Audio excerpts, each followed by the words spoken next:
Welcome to my channel.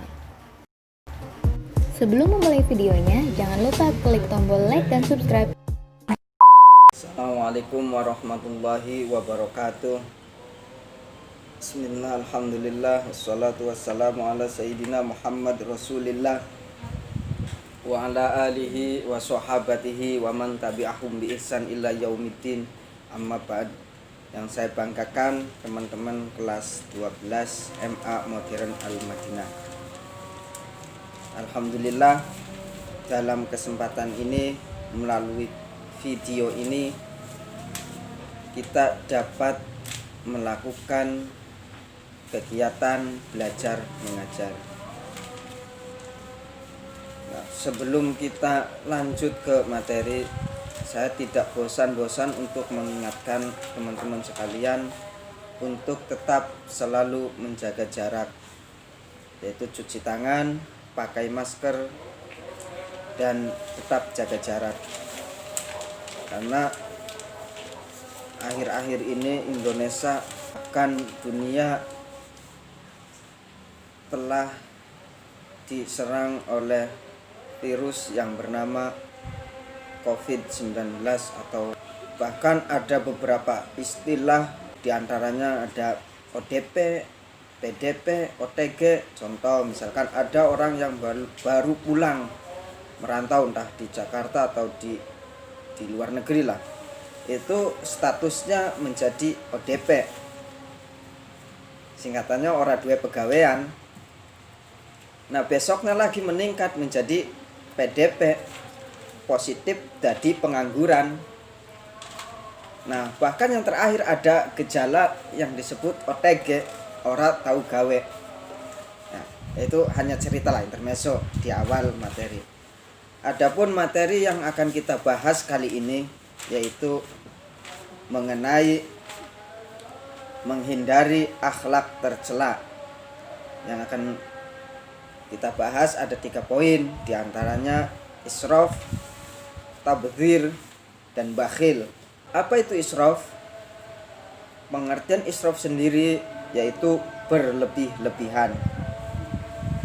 Dalam bahasa Arab disebut dengan kata asrofa yusrifu israfan, yang berarti bersukaria sampai melewati batas. Menurut Kamus Besar Bahasa Indonesia, melampaui batas diartikan melakukan tindakan di luar wewenang yang telah ditentukan berdasarkan aturan tertentu yang berlaku.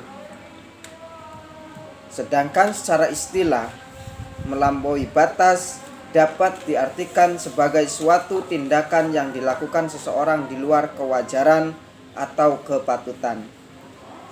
Kata israf juga berarti menggunakan harta untuk sesuatu yang benar namun berlebihan atau melampaui batas yang dibenarkan. Misalnya dari segi makan atau minum secara berlebihan. Teman-teman sekalian, adapun dasar larangan israf tercatat di dalam Al-Qur'an. Bismillahirrahmanirrahim. Ya bani adama khudu zinatakum inda kulli masjidi wa kulu washrabu wa la tusrifu innahu la yuhibbul musrifin. Hai anak Adam, atau hai manusia, pakailah pakaianmu yang indah di setiap memasuki masjid. Artinya kita ketika beribadah kepada Tuhan atau ingin menyembah kepada Tuhan, yaitu Allah Subhanahu wa Ta'ala, harus serapih mungkin. Perlu berpakaian yang mewah, indah, wangi. Jangan kebalik. Kalau mau ibadah pakaiannya 2 hari nggak dicuci, kopiahnya hitam enggak, merah enggak jelas. Selanjutnya, makan dan minum ya sewajarnya sajalah, jangan berlebihan, jangan melampaui batas. Makanlah ketika kita dalam keadaan lapar dan berhentilah sebelum kenyang. Karena kalau terlalu kenyang ya sulit nafas juga, terus gerak juga susah, ya bawaannya ngantuk, pengennya tidur. Itulah sumber penyakit di sana. Berikutnya dalam berpakaian, ya sewajarnya sajalah. Yang penting rapi, sederhana, sopan. Ya, selanjutnya dampak sikap israf, yaitu makan dan minum secara berlebihan akan menimbulkan berbagai macam penyakit. Ya, salah satu sumber penyakit yaitu dari makanan. Apa yang kita makan, itulah yang akan direaksi oleh tubuh kita. Kalau kita sederhana, sewajarnya saja, yang penting ya disyukuri, itu justru akan menjadi obat. Makanan itu obat yang paling luar biasa lah. Contoh, saya kasih contoh nih, saya kasih gambaran. Kalau misalkan ada orang misalkan penyakit kanker lah, misalkan divonis oleh dokter 3 bulan atau 4 bulan akan mati, kan nggak ada obatnya. Tapi kalau makanan itu obat yang paling ampuh. Contoh, orang 3 hari nggak makan, mati. 5 hari nggak minum, mati juga. Itulah obat. Maka setiap makan dan minum harus kita niatkan dengan tujuan untuk kuat beribadah.